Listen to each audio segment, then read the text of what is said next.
Dans l'actualité également, les réseaux des parlementaires africains de lutte contre la corruption dénoncent encore une fois la lanterne du gouvernement dans le processus d'éradication de ces fléaux.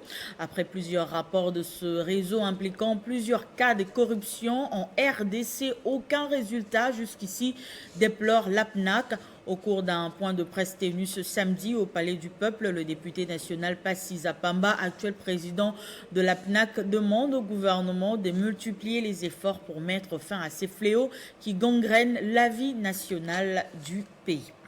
En réalité, ces députés ont considéré que la gouvernance de notre pays pose problème. Et comme elle pose problème, ces problèmes ou la cause majeure de cette mauvaise gouvernance découle tout simplement de la corruption.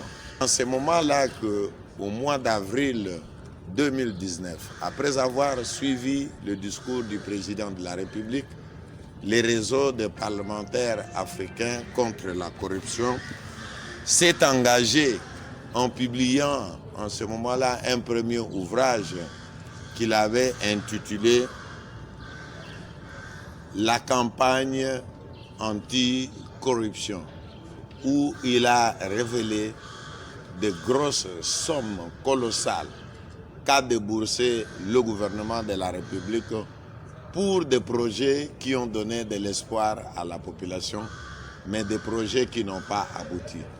Nous, quelles que soient les conditions, même si on dénonce le matin et qu'à midi on corrompt, nous n'allons pas nous arrêter, nous n'allons pas nous taire du fait que le président de la République a pris l'engagement de lutter contre les anti-valeurs. Ce que nous déplorons quand nous dénonçons, nous n'avons pas de mécanisme pour pouvoir investiguer. Le gouvernement de la République dispose d'un arsenal de services, en commençant d'abord par la justice. Il a des structures de contrôle, il a des structures, des services spécialisés qui doivent en principe prendre ces rapports, les lire et voir son contenu et puis commencer à s'en servir. Et puis